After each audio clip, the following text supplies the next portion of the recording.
All right, we live. Ladies and gentlemen, welcome to the Netfield Experience. This is your host, Joy McGinnis. I am excited to have this guest on. We have actually been talking around this topic for a while, given a lot of things that happened recently in our family lives. I think it was a great time to just jump on.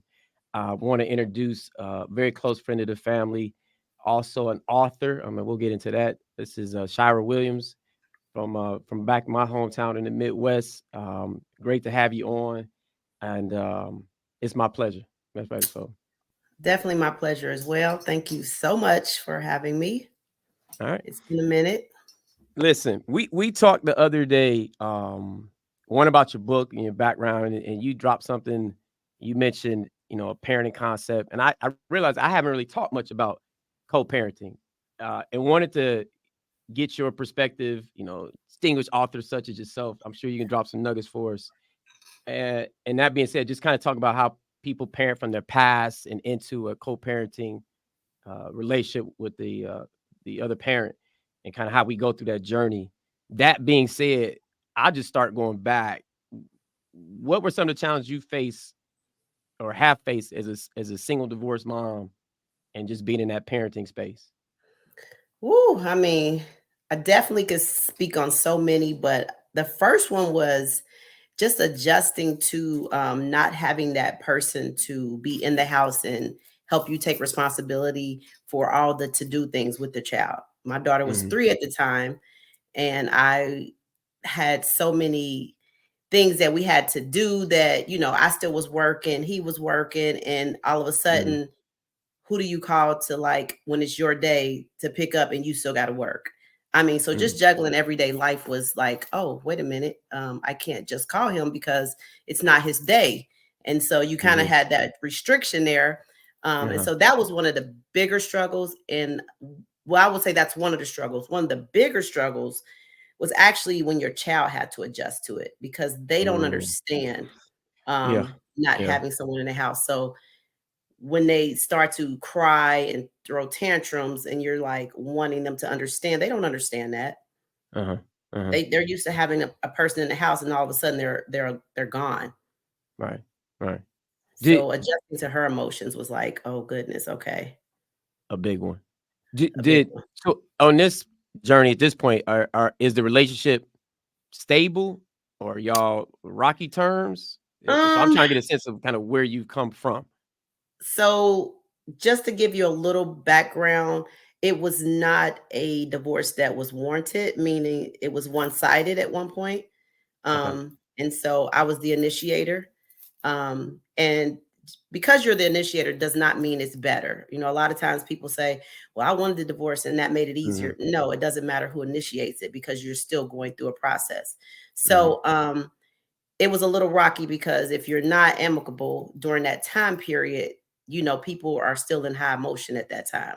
Mhm. So Mhm. we went through that process for mm, I would probably say until we maybe almost a year, A shortly year a a year. year of the a year of the Just rockiness. adjustment, just adjusted. I mean, rockiness happens way a lot of times throughout because you got a lot of things that come through there. But that first adjustment, the whole, Uh-huh. moving out, shit, setting a schedule, who's picking Right. up. I mean, there's so many things that you're going through that, Right. you're trying to get back into a dating life. They're trying to get back into a dating life. Whose turn is it? I mean, Ooh, we got yeah. some. Mhm. I So, mean, yeah, it mm. was real. Okay. So you filed, I assume, is what you're getting at, right? Yeah.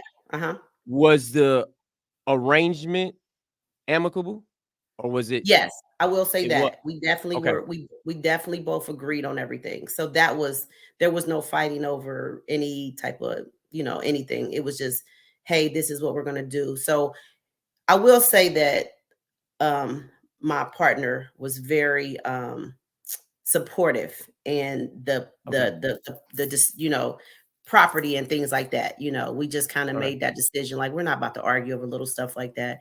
Okay. Um yeah, your high emotions. I was very much willing to give up everything since I was the initiator. I didn't want to make this harder than it had to be. Uh-huh. Um, and so yeah, it was. I mean, it's crazy. You're talking about 2009. Mhm. Yeah. So Yeah, so Okay. 5, 6, So 7, 8, yeah. you say at that point your daughter was 3, 4 years old, 3, somewhere in that 4, yeah. age. So Yeah, so about how almost going on how are 4. how are y'all? How are you adjusting her to that? Like, I mean, you You sit her don't down and have a try to explain it? conversation. Huh? You don't have a conversation with a 3-year-old. I I tell you got that you. much. You don't sit down Mhm, and say, "Hey, this is what it's gonna look like." I mean, there's funny mm, stories that I recall now that my daughter's getting ready to turn 18 of mhm. like the giving of the furniture. We lived in a big house and I was like, "Here, you can take all the furniture. I don't want it." And so I gave it to him. So I remember my daughter riding through the house because we had like a circular from the living room to the dining room, and she would ride her bike in the circle and yell and say, "I can hear my echo." So I mean, there were moments like that where I would just laugh and be like, it's gonna be okay. But then there were Right. moments where she would cry for him, and I was Mm, like, "Ah, yeah, you know." yeah, yeah. So, are you was the arrangement like every other week? What did y'all have in the It beginning? was we had the courts, of course. The courts helped us to come to a schedule, and it was more Uh, or less 1 or 2 days out the week, every other weekend. Because she was so young, I was not open to doing like, "You get 2 weeks and I get 2." That was got you. just yeah. And we Wasn't wanted gonna to work. keep some sense of normalcy, Okay. of her seeing us on a regular basis. Those long Mhm. spans of time would not be healthy. Okay. So, especially I don't encourage you to do that.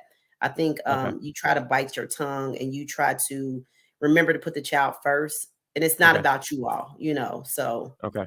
Did you have now? What's your village look like? You got a lot of friends and family that are helping you out woo. at this point. Okay. Now that right there, you hit that right there, I will say was a key, your village. I Got you. had we both had a village because our village was our friends. So we had the same friends. And Mm. so they were key components to really making this thing work. Because Uh-huh. you got to keep in mind in-laws and family, they're not really happy with you. They're not really happy with your decisions. So they're kind of still throwing shots and giving their opinions. And, Yeah. Yeah. Yeah. I was not the good guy, you know. Hmm. And I even said in my book, I was not the good guy, but I chose to show up and show and still show face in the midst of it. And I mean, Mhm.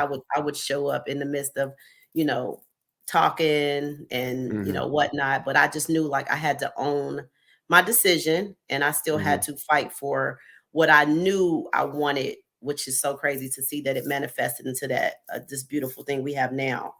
Mhm. Yeah, Mhm. but you So don't know that when you're high emotions. wow. So what did you learn about yourself going through this phase Woo, in your life? What did you learn about yourself? you asked us some really good questions. Um, you learn a lot about yourself, because it's when you really learn a lot about yourself is in those quiet times when you Mm. have to know that you have responsibility, regardless if you want to point the finger or not on who didn't Mhm. do this and who didn't do that. There was two Mhm. people in a relationship, and you hold a lot of responsibility. Mhm. Because I brought past trauma from and I believe everybody does. You bring Okay. baggage from past relationships, your upbringing. I was raised by a single mother. Okay. I was actually the first one to be married in my family that, you're thinking about my generation. I was the first one to really be married. So it was just Uh-huh. like I was out here just trying to figure it out. Figure it out. Yeah. Okay. But my support system was huge. They were supportive. They Uh-huh. helped with transitions from one another. I mean, watching her when I had to work, Okay. everything.